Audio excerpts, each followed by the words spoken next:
Buenas tardes con todos, buenas noches ya, falta poco.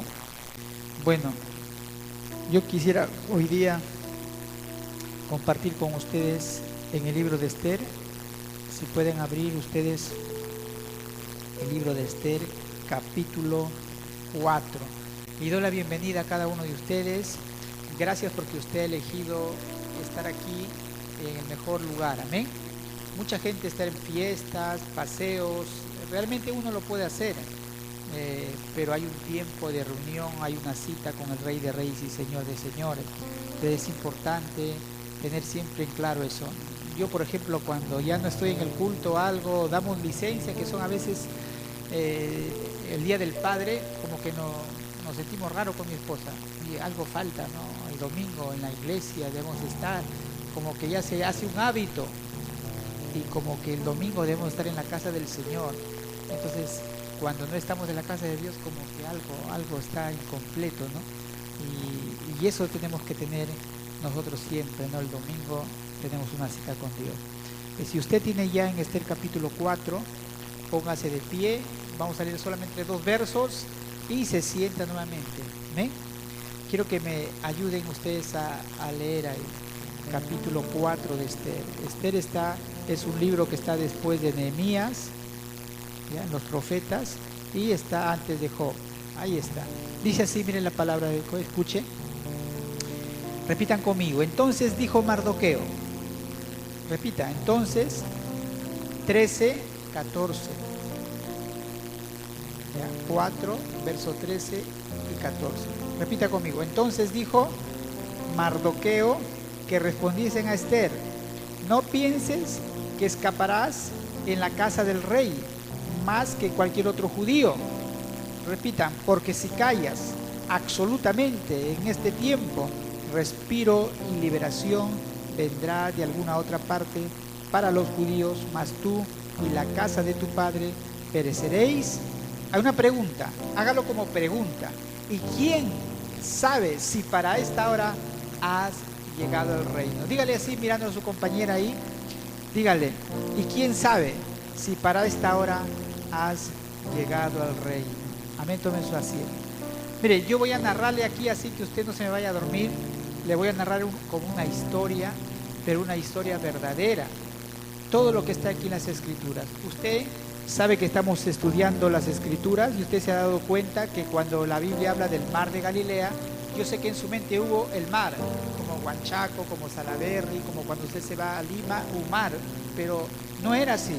Los que están estudiando el libro ya, el libro 1, saben que ese era un lago, pero tenía el nombre de un mar. ¿Cómo lo sabe? Por la historia, por la geografía, y uno se va adentrando dentro de todos estos estudios bíblicos. Ahora, en cuanto a esto, en cuanto a este libro Esther, déjeme decirle algunas cosas para que usted entienda. El libro de Esther, en realidad, es un romance con la providencia, así se le conoce. En los estudios teológicos es un romance con la providencia. Lo que yo voy a predicar hoy día es la providencia divina, ¿amén? La providencia divina. Si usted, hay solamente 2 libros que tienen nombre de mujer. El libro de Esther, ¿cuál es el otro? De Ruth. ¿Se acuerdan? Lleva el nombre de Ruth, pero también está de su suegra, Noemí. Son 2 libros que están con un nombre de mujer. Ese se llama el romance con la redención. Si usted estudiamos el libro de Ruth, habla acerca de la redención, y eso tipifica a Jesucristo, que nos redimió del pecado. ¿Quién nos redimió a Ruth? Fue vos, y del matrimonio de estas personas vino el linaje, vino el Cristo. Cuando yo quiero hablar acerca, o lo que voy a tratar acerca de la providencia de Dios, quiero primero que entendamos ese concepto. Providencia viene de proveer. Providencia viene de proveer. ¿Y qué significa? La providencia divina significa que Dios dirige todas las cosas. ¿Cuántos creen que Dios dirige todas las cosas? Todas las guerras, todo lo que hay, todos los gobiernos, aún los presidentes que se sientan, aunque sea por un mes, una semana, han sido, hermanos, puestos por Dios. Aunque usted no lo quiera creer, aunque usted se niegue, y si usted se revela contra Dios. Así dice la Biblia. Entonces, Dios dirige todas las cosas. Por eso que hay un Putin, por eso que hay un John Biden, un Trump, están ahí, no es casualidad. Nosotros no nos movemos por casualidad. Si usted piensa que es casualidad, o que si usted está pensando hay un conflicto en su mente. Entonces Dios dirige todas las cosas. Por eso que la canción que dice acá dice: Dios se siente en su trono. Entonces, si todo fuera al azar, si todo fuera por suerte, si todo fuera por el dinero que la gente tiene, por las campañas que hace y logra obtener las cosas, hay cosas que Dios lo permite, pero todo está dentro de la providencia de Dios. Por ejemplo, una sentencia injusta, Dios lo permite. No quiere decir que Dios no esté en el control, que se le escapó algo. Hay dos cosas: la voluntad de Dios no es igual que la providencia de Dios. ¿Sí me están entendiendo? Y usted en este libro lo va a entender claramente. Usted va a entender que la voluntad de Dios no se dio en este libro. En la vida de Esther no se dio la voluntad de Dios, disculpen, no se dio. Pero sí vemos la providencia de Dios, que son dos cosas diferentes. Entonces, la providencia quiere decir que Dios dirige todas las cosas, sean buenas o sean malas, pero su voluntad siempre va a prevalecer. Amén. ¿Cuánto dicen hoy se regocijan por eso, hermano? ¿Cuánto dicen gloria a Dios que así sea? Por eso la Biblia dice que todas las cosas, todas, sean buenas o malas, al final cumplen el propósito de Dios. Dice que todos los que aman a Dios, dice que todas las cosas nos ayudan para nuestro bien. Y ahí están incluidas las cosas malas, las cosas buenas, la muerte de un ser querido, la muerte de un familiar, la muerte de tu hijo. Todo está incluido dentro del gran propósito de Dios. Aún tus oraciones están contenidas dentro del propósito de Dios. Increíble. No es que con tu oración tú vas a mover la mano de Dios. Aún muchos creen que con la oración como que Dios lo van a forzar a hacer algo. No, tu oración ya está contenida dentro del gran propósito grande de Dios. Es en verdad algo difícil de entender. Entonces, yo quiero decirles que este libro habla de un rey. Ahí en la Biblia, en el capítulo 1, solamente voy a correr rápido por el tiempo, pero dice: aconteció en los días de Asuero. Ese nombre Asuero es el nombre de Jerjes. Si usted lee un poco de historia, Jerjes era un rey del imperio medo-persa, que Daniel tuvo una revelación y hubo una estatua que veía que el pecho era de medio oro, ¿se acuerdan? Que era de medio persa. Después llegaba más abajo el imperio griego, después los romanos. Mira, hermanos, Dios le mostró a Daniel, a este hombre, de todos los gobiernos mundiales. Tremendo. Él no lo entendió, pero nosotros, hermanos, ya lo hemos interpretado. ¿Y cómo se han ido dando? En este libro de Esther, este nombre del rey Asuero no es otra cosa que el rey Jerjes.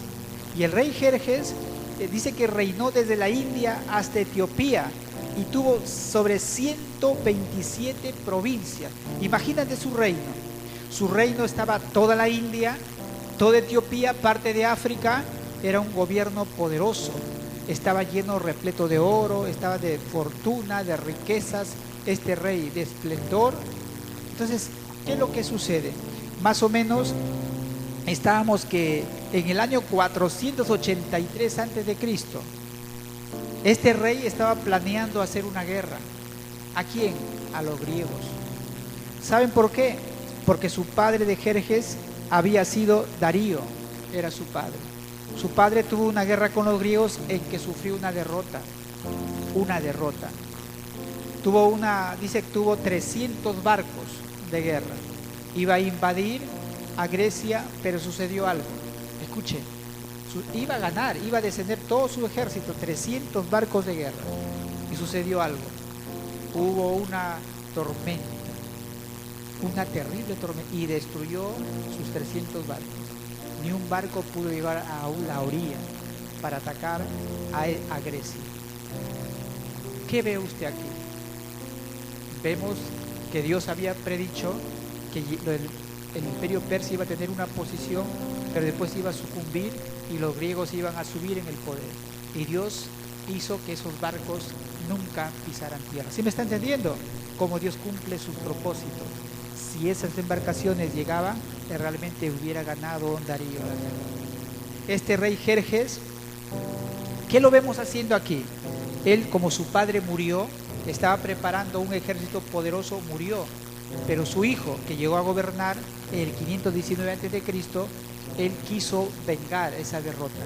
Entonces aquí en el libro de Esther vemos, dice que él en aquellos días, verso 2, fue afirmado el rey Asuero sobre el trono de su reino, el cual estaba en Susa, capital del reino. Y en el 3er año de su reinado hizo banquete a quién, a sus príncipes cortesanos, teniendo delante de él a los más poderosos. ¿De quién? De Persia y de Media, gobernadores y príncipes de provincias. ¿Qué estaba haciendo? ¿Cuál era esa reunión?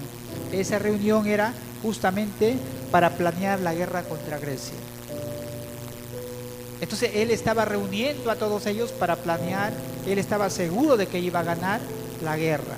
Entonces él dice que hace para mostrar también las riquezas de la gloria de su reino, el brío y la magnificencia de su poder por muchos días. ¿Cuántos días? 180 días de fiestas. ¿Cuántos meses son? 180 días. 6 meses, ¿no? 6 meses de fiesta. Para que usted haga, hermano, se necesita mucho dinero, pero él estaba demostrando su poder, su riqueza. Fiesta. Dice, y cumplido estos días, hizo el rey otro banquete por 7 días en el patio del huerto del palacio real a todo el pueblo que había en Susa, la capital del reino, desde el mayor hasta el menor.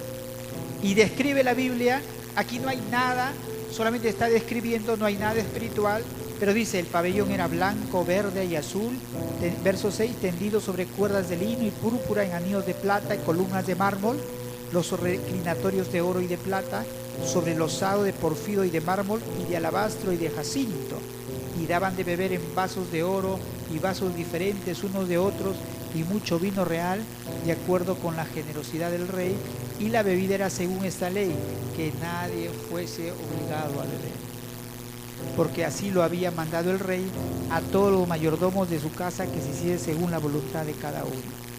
Y en toda esa, viendo, hermanos, su poder, la gente era invitada. Dice que llegó un momento, asimismo la reina hizo banquete para las mujeres, y los hombres estaban en un lugar y las mujeres con la reina. Y eso evitaba ¿qué? Las borracheras, las cosas, las orgías, el pecado, ¿sí me entiende? Cuando están los hombres y mujeres y borrachos, imagínense lo que sucede. Y dice que estaba ahí, y en el 7º día, dice, estando el corazón del rey alegre del vino, quiere decir que el rey se emborrachó, el rey estaba borracho. ¿Y saben lo que les empiezo a narrar? Dice que hizo llamar, mandó a Mejucán, a todos sus asistentes, sus eunucos que le servían, que trajesen a la reina Vasti a la presencia del rey, con la corona puesta, para mostrar a los pueblos, a los príncipes, su belleza, porque dice que Vasti era una mujer muy hermosa. Yo no lo discuto, realmente debe haber sido una mujer muy hermosa. Y entonces él quiso, digamos, ¿cómo le decimos nosotros? Lucirse, ¿no? Con la reina para que lo vean. Él seguro estaba borracho y lo llamó. ¿Sabe qué? Llama a la reina Vasti, y parece que dijo a todos sus príncipes, ahora sí voy a traer a la reina con su corona y van a ver cuán hermosa es la reina. Se estaba pavoneando, pero la reina, ¿saben lo que hizo? Parece que en aquel tiempo las mujeres tenían una cierta libertad, porque dice que la reina no quiso comparecer a la orden del rey enviada por medio de los eunucos. ¿Por qué? Parece que ella dijo, bueno, voy a ir, el rey está borracho, voy a hacer para que ahí. Entonces la mujer piensa diferente que el hombre se quiso lucir, la mujer dijo, ¿para qué voy a estar en medio de tanta gente ahí borracha y estar yo ahí? Dice que no quiso ir. Y entonces en ese momento dice que el rey se enojó mucho y se encendió en ira. Parece que este rey, escuche bien, era un rey que era impulsivo, era un rey que tenía una ira, era muy violento. Dice que cuando él, les cuento algo, dice que cuando se fue a conquistar a Grecia, dice que preparó un ejército de 350,000 personas y construyó hay un istmo en el Mar Negro que separa ellos. Su ejército estaba en Turquía, la Turquía actual, y para irse a Europa, porque Grecia está en Europa, hay un estrecho, hizo preparar un puente para que pasara su ejército. Dice que ahí sus ingenieros hicieron un puente, pero ¿saben lo que sucedió? Hubo una tormenta, igual lo que sucedió con su padre, y empezó, en ese momento se destruyó el puente. Y él dice que se enojó tanto, que pensó que sus ingenieros eran unos inútiles, que lo habían hecho mal, y reunió a todos sus ingenieros y los mandó cortar la cabeza a todos. Eso habla un poquito de la gran ira que tenía este rey. No se quedó ahí, llamó a sus soldados e hizo que apuñalaran al mar. Con fierros calientes comenzó como a apuñalarlo, hizo que tiraran cadenas como para que lo ataran al mar, y comenzó con látigo, los soldados comenzaron a golpear el mar. Entonces él pensaba, parecía algo loco, esquizofrénico, que estaba castigando al mar por rebelarse. Esa era más o menos la característica, la personalidad de este rey. Era violento, y en ese momento preguntó el rey a los sabios que conocían los tiempos cuando se enojó, porque así acostumbraba el rey con todos los que sabían la ley y el derecho, y dice que comenzó a pedir: ¿qué vamos a hacer? Se ha negado la reina. Dice que les preguntó qué debía hacer con la reina Basti, según la ley, por cuanto no había cumplido la orden del rey. Dice que Memucán se levanta, este hombre, y dice al rey: no solamente contra el rey ha pecado la reina Basti, sino contra todos los príncipes y contra todos los pueblos que hay en todas las provincias del rey Asuero. Parece que Basti, muchos toman esto como que una rebelión, ¿no?, de las mujeres, algo así como hoy lo llamamos el derecho de las mujeres, ¿no? Entonces, como que hay un primer indicio ahí de una rebelión de mujeres, y el rey dice: bueno, esto no puede quedar así, le dice Memucán, porque se van a enterar todos. Los príncipes en realidad se habían enterado: hoy la reina no ha venido, mira, el rey lo ha mandado a llamar y no le ha hecho caso. Entonces, y todo un escándalo se hizo en ese momento, porque este hecho, le dice, de la reina llegará a oído de todas las mujeres, y ellas tendrán en poca estima a sus maridos, diciendo: el rey Asuero mandó traer delante de sí a la reina Basti y ella no vino. O sea, ellos vieron un problema mucho mayor. Dijeron: se van a dar, todas las mujeres se van a enterar de lo que te ha hecho a ti, y todas le van a faltar respeto a sus maridos. Entonces, esto dirán, esto las señoras de Persia y de Media, que oigan el hecho de la reina y todos los príncipes del rey, y habrá mucho menosprecio y enojo. Si parece bien al rey, salga un decreto real que vuestra majestad, y se escriben las leyes de Media y Persia. Parece que hasta ahí no había ni una ley en que hacía que las mujeres obedecieran, o la reina Basti obedeciera al rey, porque recién hacen un decreto y le dice: para que no sea quebrantado, que Basti no venga más delante del rey Asuero, y el rey haga reina a otra que sea mejor que ella. Es decir, lo destituyen del trono como reina. Y en ese momento dice: el decreto que dicte el rey será oído en todo su reino, aunque es grande, y todas las mujeres darán honra a sus maridos, desde el mayor hasta el menor. Dice que esto agradó al rey, e hizo conforme le había dicho Memucán, y envió cartas a todas las provincias conforme a su lenguaje, que fuese publicado en toda lengua de cada pueblo. Eso es lo que sucede. Hasta ahí no hay nada, pero mire, sigamos ahí. Dice en el capítulo 2: pasadas estas cosas, sosegada ya la ira del rey Asuero.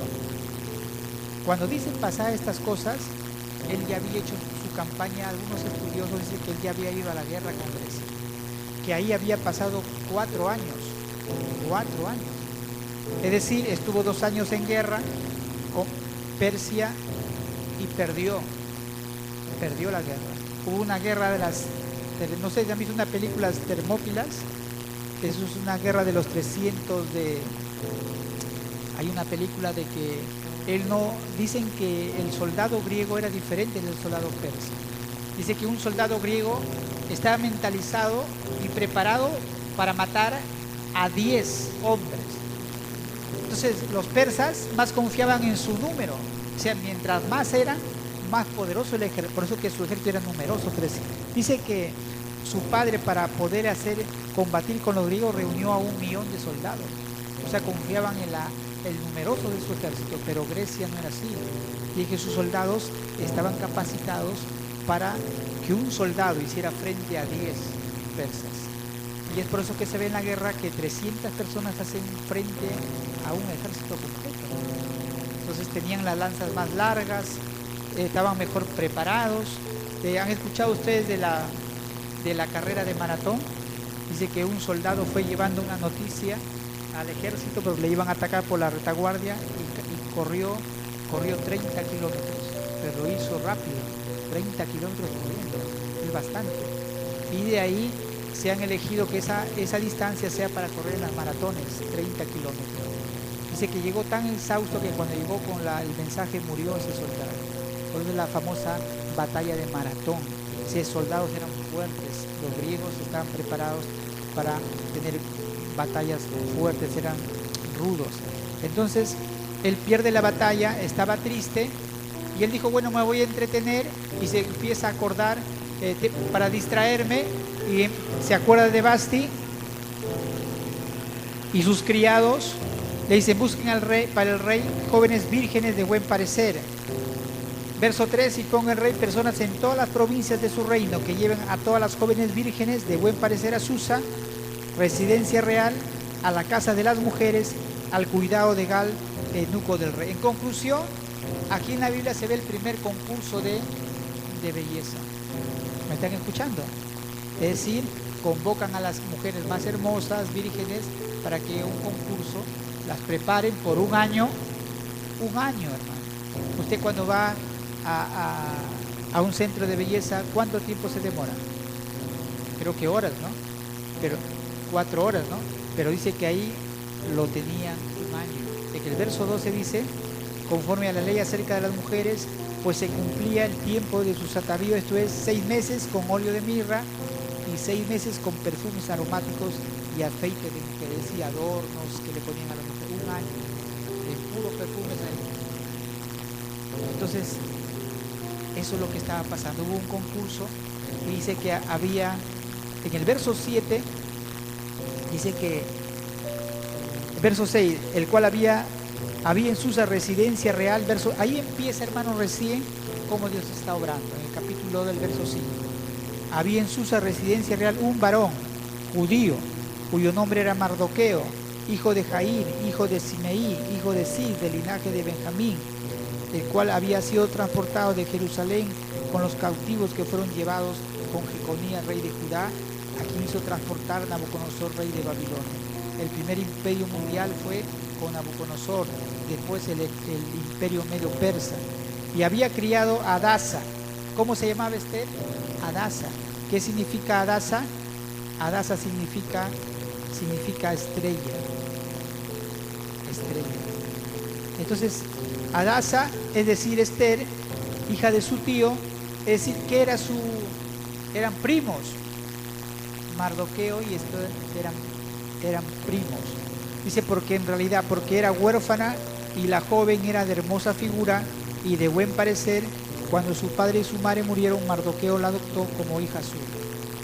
Y en esta historia habla acerca de Adasa, es decir, Esther.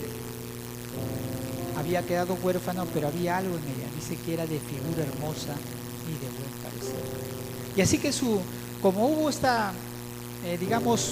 concurso de belleza, Mardoqueo le dice, ¿sabe qué? Entra pues, porque estaba cuidado de él. Entra. Él sabía o creía que iba a ganar. Dice que fue llevada a la casa del rey al cuidado de Gal. Y dice que verso 9, y la doncella agradó a sus ojos de este hombre que llevaba a las muchachas que las preparaba. Agradó a sus ojos y halló gracia delante de él, por lo que hizo darle prontamente atavíos y alimentos. Le dio también 7 doncellas especiales de la casa del rey y llevó con su doncella a lo mejor de la casa de las mujeres. Pero Esther no declaró cuál era su pueblo ni su parentela, porque Mardoqueo le había mandado que no lo declarase. ¿Y qué es lo que estaba pasando? Porque en aquel imperio había un antisemitismo, así había una repulsión a los judíos. Así que Mardoqueo lo dice: ¿sabe qué? No vas a decir de dónde eres, que eres judía, porque aquí los aborrece. Pero aquí dicen que había habido una ley de que los judíos regresaran a su tierra. Muchos regresaron, pero Mardoqueo y Esther no regresaron, se quedaron ahí. En otras palabras, ellos estaban haciendo la voluntad de Dios. Pregunto. No, porque ellos tenían que regresar a su tierra.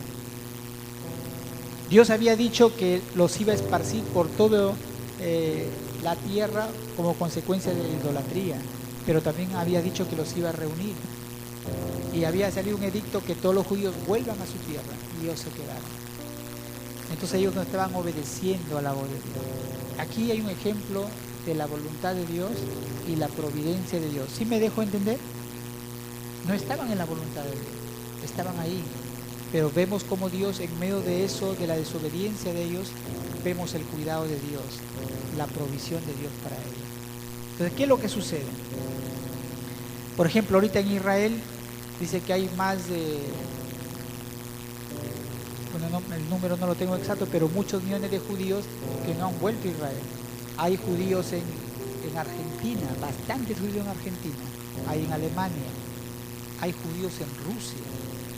Ya tienen una nación y el Estado ha hecho que vuelvan, pero no, ellos están tranquilos, tienen su vida, tienen sus trabajos, sus familias y no vuelven. Algo así estaba pasando en aquel momento. Entonces, ¿qué pasó? ¿Sabe lo que sucede? Sucede que Esther gana el concurso de belleza y llega al rey. ¿Y sabe lo que sucede? En ese momento gana, el resumen gana, y Mardoqueo lo vemos ya en el verso 21 del capítulo 2, dice: y en aquellos días, estando Mardoqueo sentado a la puerta del rey, se enojaron Bigtán y Teres, dos eunucos del rey, de la guardia de la puerta, y procuraban poner mano en el rey Asuero. ¿Qué es lo que sucede? ¿Por qué Mardoqueo lo vemos cerca, sentado a la puerta del rey? A ver, ¿quién me lo dice? Ya Esther había sido el rey, dice que lo nombra rey, reina. ¿Saben? Esther, como fue reina, lo recomienda a Mardoqueo y llega a estar en una posición de importancia. Por eso que ella puede estar cerca de personas que le servían al rey. Esas personas que estaban ahí, dice que procuraban matar al rey. Mardoqueo estaba trabajando ahí por recomendación de la reina. ¿Sí me están entendiendo? Entonces, en ese momento, Mardoqueo entendió esto, lo denunció a la reina Esther, y la Esther lo dijo al rey en nombre de Mardoqueo. Hubo un complot. ¿Cómo Dios empieza a obrar? ¿Cómo empieza a obrar? ¿Y sabe lo que sucede? Se hizo investigación del asunto y fue hallado cierto. Por tanto, los dos eunucos fueron colgados en una horca y fue escrito el caso en el libro de las crónicas del rey. Los persas tenían la costumbre de todo llevarlo en un libro, anotado. Por ejemplo, si una persona era un héroe en batalla o hacía algo en favor del rey, se la anotaba para que le tuvieran en cuenta para una posterior recompensa. Muchos acerca de la historia de este pueblo se conoce por los escritos y crónicas que ellos han dejado. Se conoce de cómo era. Entonces, no sabemos por qué estos eunucos estaban amargos con el rey. Algunos creen que fue porque lo había destituido a la reina Basti, algunos creen que no estaban de acuerdo con ciertas cosas. Lo cierto es que ellos tenían acceso al rey y querían matar al rey. Mardoqueo descubre, lo dice a Esther, Esther lo dice al rey, y Esther, el rey, lo pone, investiga, sus eunucos fueron colgados, estos eunucos, y fue escrito el caso en el libro de la crónica. Y sucede algo. En el capítulo 3 hay un título que dice: Amán trama la destrucción de los judíos. ¿Y quién es Amán? Amán, si usted ve en la Biblia, en Éxodo, en Éxodo capítulo 17, casi 1500 años antes de Cristo. ¿Se acuerdan cuando Israel estaban pasando por la tierra prometida y tenían que pasar por un lugar y se levantaron los amalecitas que ya existían? Los amalecitas eran descendientes de Esaú, del hermano de Jacob. Entonces ellos no permitieron, los atacaron con sus niños, sus mujeres. Entonces Dios hace una maldición en Deuteronomio capítulo 25 y maldice a los amalecitas. Ya lo vemos nosotros en 1 Samuel 15, cuando Dios le da una orden a Saúl y lo dice que mate a los amalecitas, que no deje vivo a nadie, ni animales, ni mujeres, ni a niños. Ahora, usted dirá, ¿pero por qué Dios hace eso? Porque estos pueblos eran pueblos que sacrificaban a sus hijos, eran pueblos que estaban metidos en la hechicería, la brujería, en la idolatría, y si ellos como pueblo estaban ahí, Dios tenía que destruirlos porque no iban a contaminar al pueblo de Israel. Y recuerden que Satanás por varios medios trató de destruir los propósitos de Dios. Uno, contaminando al pueblo con las mujeres, con la idolatría, y Dios tenía que cuidar la simiente de Abraham, porque Cristo iba a nacer de él. Entonces, ¿qué es lo que sucede? Saúl no hace caso, y en ese momento Samuel, ¿qué hace? Dice que agarra al rey, ¿se acuerdan al rey Agag? Y lo hace pedazos, lo corta en pedazos. Y este hombre, Amán, que vemos aquí en la Biblia, él era descendiente de este rey, del rey Agag. Así que él sabía la historia que un profeta judío había matado a sus, ¿cómo se llamaría? Sus abuelos, ¿no? Su descendencia. Entonces ellos lo tenían, hermanos, eso en la venganza de destruir al pueblo de Israel. Ahora entiende por qué Amán planeó, tramó. Él dijo, ¿y saben por qué era? Porque este hombre, como el rey le había dado una posición elevada, todos en la puerta se postraban, se arrodillaban porque el rey lo había ordenado, pero Amán dice que lo miraba, dice, porque él era judío, no podía postrarse, no podía adorar a un hombre, porque su religión como judío no se lo permitía. Ellos solamente adoraban a Dios, no a los hombres. Y Mardoqueo, hermanos, cuando ni se arrodillaba ni se humillaba delante de él, y se llenó de ira. Y dice, cuando él es judío, peor, hermanos, tuvo, dijo, pero yo lo puedo matar y destruir este judío, pero voy a hacer otra cosa, voy a matar a su pueblo. Y hizo un plan, le dijo al rey, ¿sabe qué, rey? Hay un pueblo que no te es útil, es un pueblo peligroso, un pueblo rebelde. Vamos a hacer una cosa, vamos a destruirlo y vamos a confiscar todos tus bienes, y te prometo que voy a hacer tanto dinero, voy a pesar y lo voy a llevar a tus depósitos. Y el rey le pareció bien, dijo ya, le dio su sello, hizo cartas para que él consultó a sus adivinos agoreros para que escogieran una fecha especial en ese día para que todos los judíos fueran muertos. Un genocidio. ¿Qué es un genocidio? Es una muerte donde todos se ponen de acuerdo, matan por razones políticas, sociales o de raza, que se llama un genocidio. Y eso es lo que planeó este hombre Amán, matar, hermanos. Por eso la Biblia dice, verso 10, el rey le quitó el anillo de su mano y se le dio a Amán, hijo de Amedata, agageo, enemigo de los judíos. Esa palabra agageo está referida a los amalecitas. Hermanos, cuánto es el odio, la venganza que se transmite de generación en generación. Y ese era el propósito. Entonces, cuando se entera Mardoqueo de que los judíos iban a ser destruidos, él empieza, hermanos, se viste de cilicio, de ceniza, y empieza a ayunar a la puerta del rey. Y Esther le dicen los eunucos, oye, tu tío está a la puerta y está en ese estado. Y dice, anda, llévenle ropas, díganle por qué está así. Dice que Mardoqueo, hermanos, en ese momento llega y dice estas palabras que hemos leído nosotros. Le dice, verso 11, todos los siervos del rey y el pueblo de la provincia del rey saben que cualquier hombre, eso es antes, le dice, salió pues Atac a ver a Mardoqueo, verso 6, a la plaza de la ciudad que estaba delante de la puerta del rey. Verso 7, y Mardoqueo le declaró todo lo que le había acontecido y le dio noticia de la plata que Amán había dicho que pesaría para los tesoros del rey a cambio de la destrucción de los judíos. Le dio también la copia del decreto que había sido dado en Susa para que fuesen destruidos, a fin de que le mostrase a Esther y se lo declarase y le encargara que fuese ante el rey a suplicarle y a interceder delante de él por su pueblo. Vino Atac y le contó a Esther las palabras de Mardoqueo. Entonces Esther dijo a Atac que le dijese a Mardoqueo: todos los siervos del rey y el pueblo de las provincias del rey saben que cualquier hombre o mujer que entre en el patio interior para ver al rey sin ser llamado, una sola ley hay respecto a él: ha de morir, salvo aquel a quien el rey extendiera el cetro de oro, el cual vivirá, y yo no he sido llamada para ver al rey en estos 30 días. Y dijeron a Mardoqueo las palabras de Esther. Es decir, cuando le cuentan a Esther todo lo que había sucedido, que iban a destruir a su pueblo, le dice: pero yo no puedo ir, el rey no me ha llamado, estoy un mes. Es decir, el rey tenía concubinas.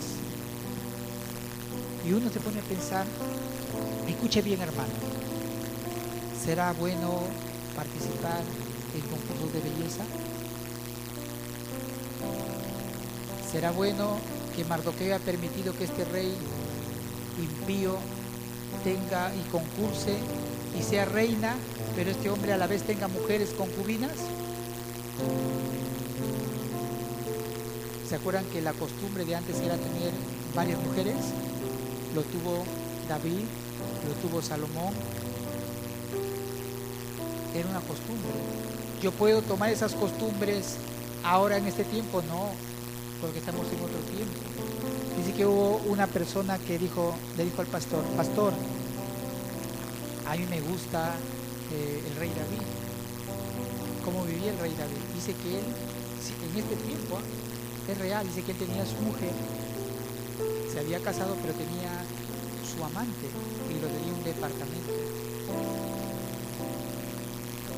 Entonces decía: porque me agrada, porque el rey David tenía sus esposas, su reina, pero también tenía otras mujeres, así que me gusta a mí, y yo ahí en la Biblia está. Y el pastor dijo que no era así, eso era para otro tiempo. Por eso que el Nuevo Testamento habla acerca del adulterio. Y dijo: Dios no puede ser burlado, todo lo que el hombre siembra, cosecha. Y este hombre se metió en un gran problema, Entonces hay mucha gente que no entiende las Escrituras, y como lo ve que está ahí, entonces dice: yo también lo voy a hacer así. Y muchos cristianos se dan licencias para pecar, pero eso no es lo que enseña la Biblia. La Biblia está mostrando cómo era.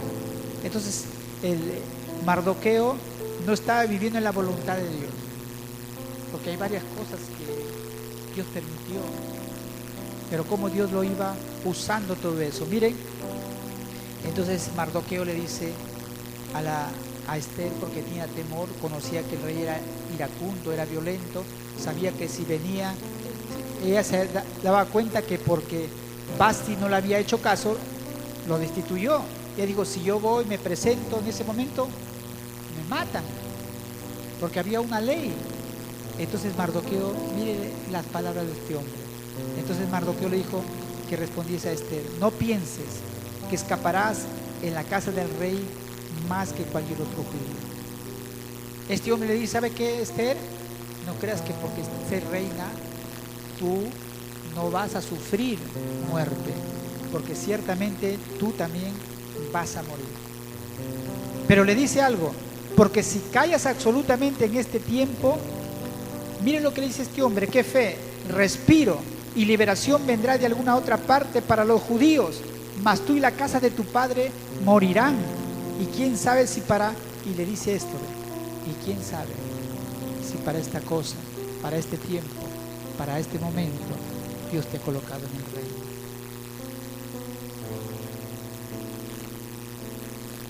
Qué tremendo, hermano. Yo veo, cuando escuché mi devocional, este texto de la palabra de Dios, yo me doy cuenta, hermanos, cómo Dios prepara las cosas para el momento oportuno. Cómo Dios hace que una joven huérfana, pobre, insignificante, una mujer que su familia había sido desterrada, llegue al trono. Cómo una muchacha huérfana puede llegar a ser reina. Cómo de tantas mujeres hermosas ella puede hallar gracia y favor, y el rey elegirle a ella. Cómo Este hombre Mardoqueo, estando en la puerta, escucha algo, un complot, y lo escriben en una crónica, y está ahí. No recibe él, hermanos, la recompensa, pero eso no era importante. Pero Dios ya estaba obrando, Dios ya estaba obrando, Dios estaba obrando. ¿Y sabe lo que sucede? Y esta mujer le dice, y Esther dijo que respondiesen a Mardoqueo: ve y reúne a todos los judíos que se hallan en Susa, y ayunad por mí, y no comáis ni bebáis en 3 días, noche y día.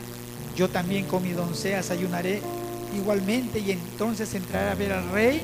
Y ve lo que dice: aunque no sea conforme a la ley, y si perezco, que perezca. Entonces Mardoqueo fue e hizo conforme a todo lo que le mandó Esther. Esta mujer tomó una decisión. Hermanos, la fe es importante, ayunar y orar es importante, pero no solamente es eso, tenemos que actuar. Amén. Tenemos que actuar.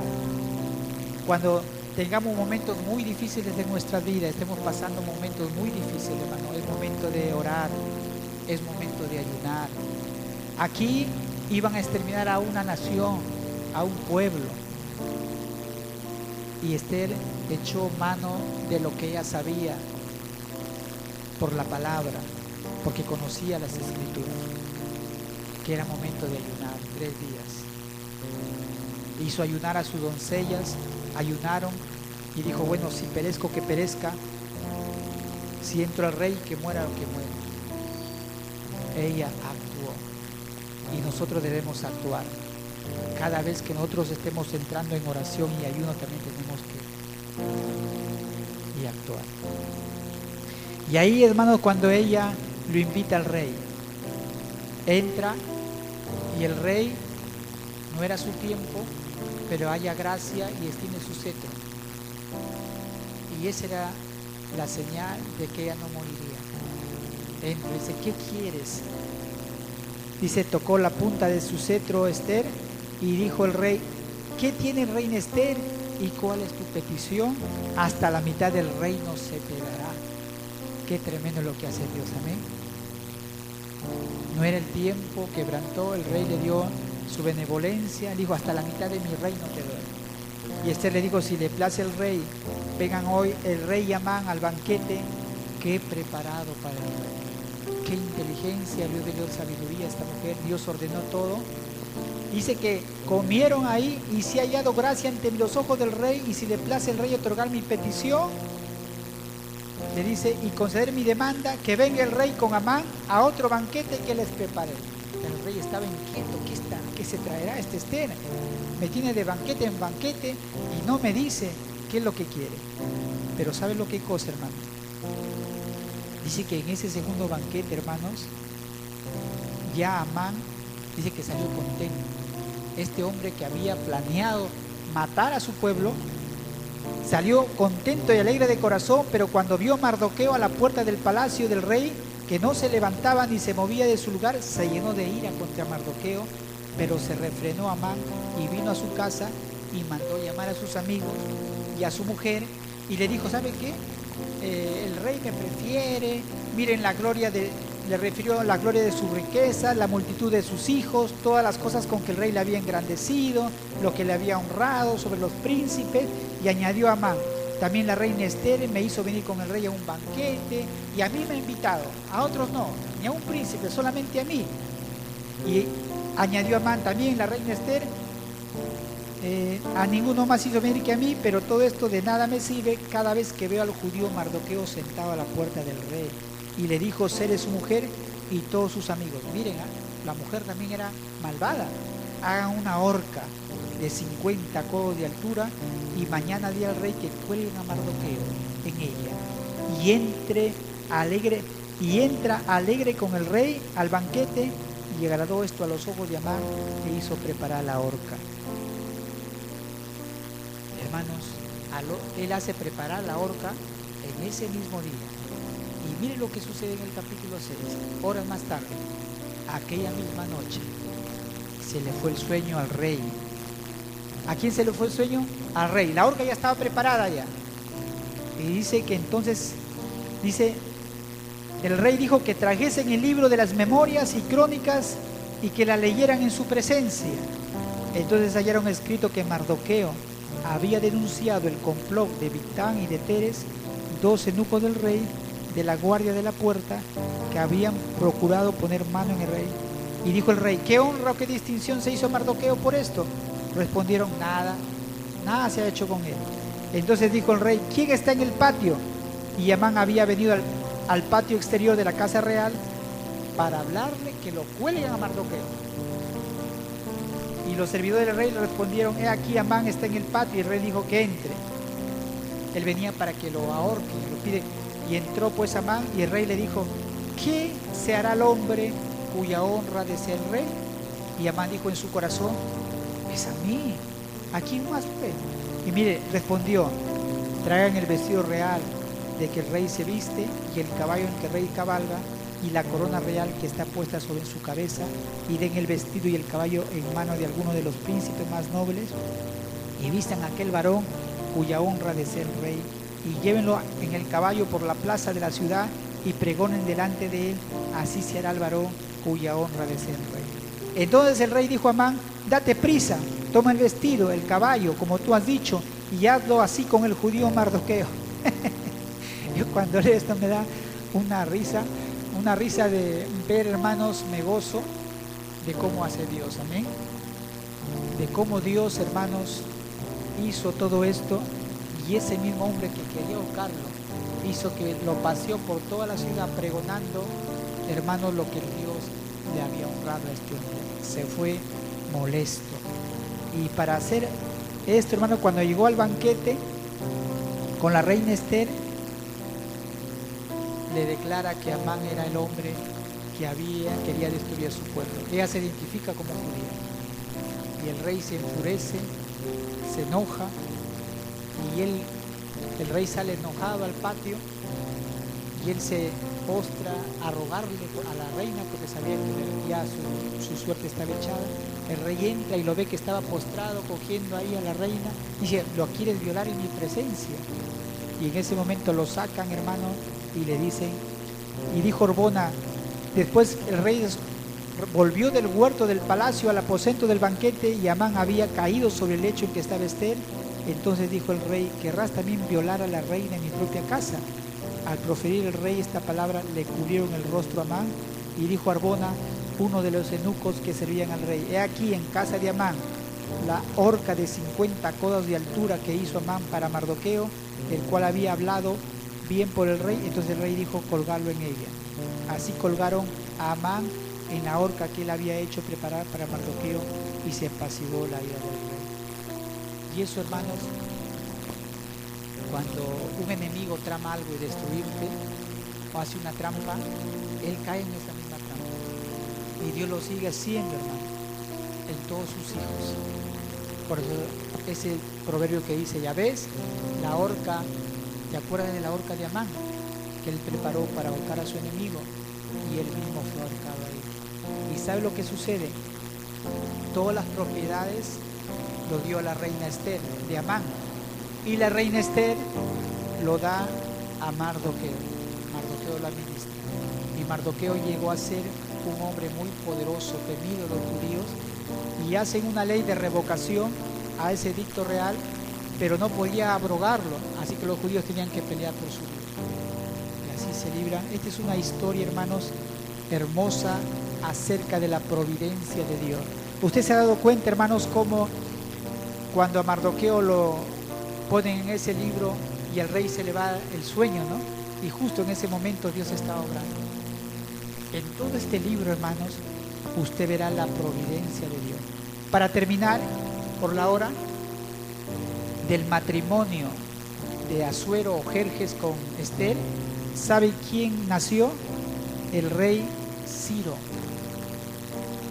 Cuando Dios le dice: tú eres mi ungido, te llamé por tu nombre aunque no me conocías, de ese matrimonio nace ese rey. Y él fue el que da un edicto para que todos los judíos vuelvan a su tierra, y les manda con dinero, con madera, para que reconstruyan el templo. Hermanos, la providencia de Dios. Como Dios, de un dolor, de una muchachita indefensa, de un pueblo repatriado, hermanos, dio su gracia y su misericordia.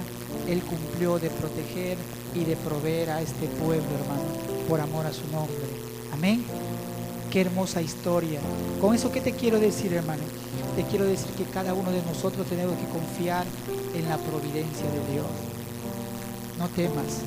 Dios tiene control de la situación que tú estás pasando, de los problemas que tú estás pasando, de las luchas que tú estás pasando, que tú no entiendes, pero déjame decirte que Dios ya lo tiene todo preparado, todo a su tiempo, todo a su tiempo, todo lo tiene Dios preparado para su tiempo, para su ocasión.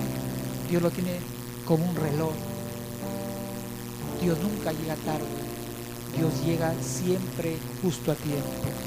Yo creo que esta palabra nos anime, que esta palabra nos ayude, que todo lo que pasa en nuestras vidas, como es la muerte de un ser querido o de alguien, hermanos, todo está en las manos de ese Dios amoroso, ese Dios bondadoso. Amén. Nos ponemos de pie en esta noche y vamos a dar gracias a Dios por esta palabra.